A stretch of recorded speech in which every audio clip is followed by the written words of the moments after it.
नमस्कार, मैं हूं आपके साथ नेहा मेहता और आप देख रहे हैं हमारा खास कार्यक्रम मातृभूमि, जिसमें आज हम आपको बताएंगे फादर ऑफ सर्जरी महर्षि सुश्रुत के बारे में कि किस तरह से वो बिना एक्सरे किए ही टूटी हड्डियों का पता कर लेते थे। भारत ने प्राचीन काल में मेडिकल साइंस की ऐसी खोज कर दी थी जिसके लिए आज हर एक भारतीय को गर्व महसूस होता है। आपको शायद यकीन नहीं होगा, लेकिन 600 ईस्वी पूर्व यानी आज से करीब 2600 साल पहले से ही भारत ने वो उपलब्धियां हासिल कर ली थी जिसे आज आसान शब्दों में सर्जरी कहा जाता है। सुश्रुत, जिन्हें फादर ऑफ सर्जरी के नाम से जाना जाता है, मेडिकल और सर्जरी पर दुनिया के सबसे पुराने सर्जन थे और यह 125 तरह के उपकरणों का इस्तेमाल करके सर्जरी किया करते थे। सुश्रुत काशी के प्राचीन शहर में रहते थे, जिसे अब भारत के उत्तरी भाग में वाराणसी या फिर बनारस के नाम से जाना जाता है। अपनी तकनीकों और प्राचीन भारत में सर्जरी के बारे में सुश्रुत एक प्रभावशाली ग्रंथ सुश्रुत संहिता या संग्रह के लिए भी जाने जाते हैं। आपको जानकर हैरानी होगी, लेकिन सुश्रुत ने 300 तरह की ऑपरेशन प्रक्रियाओं की खोज की थी।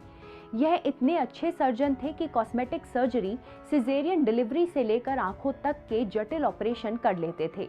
इन ऑपरेशनों से पहली सर्जरी के उपकरणों को बैक्टीरिया मुक्त करने के लिए उस समय के दौरान आधुनिक युग की ही तरह सैनिटाइजेशन प्रोसेस का भी इस्तेमाल किया जाता था। शल्य चिकित्सा, जिसे ऑपरेशन कहा जाता है, इससे मरीजों को पहले एनेस्थीसिया देकर बेहोश किया जाता था और फिर ऑपरेशन की प्रक्रिया को पूरा किया जाता था। इससे मरीजों को दर्द का पता नहीं चलता था। उस समय के दौरान ऑपरेशन को लेकर अलग अलग मेडिकल उपकरण भी तैयार किए जाते थे।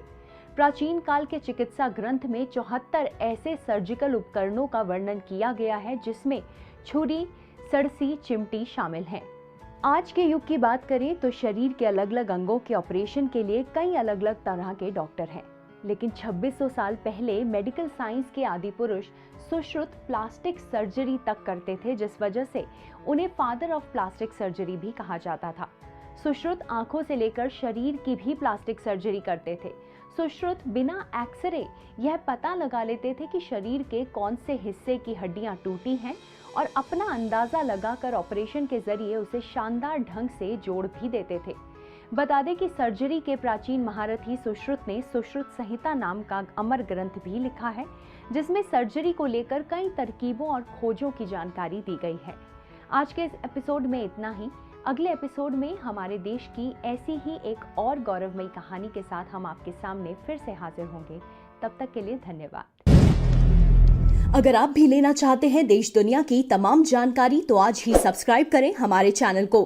साथ ही नीचे दिए बेल आइकन को जरूर दबाएं ताकि हर अपडेट आप तक पहुंच सके।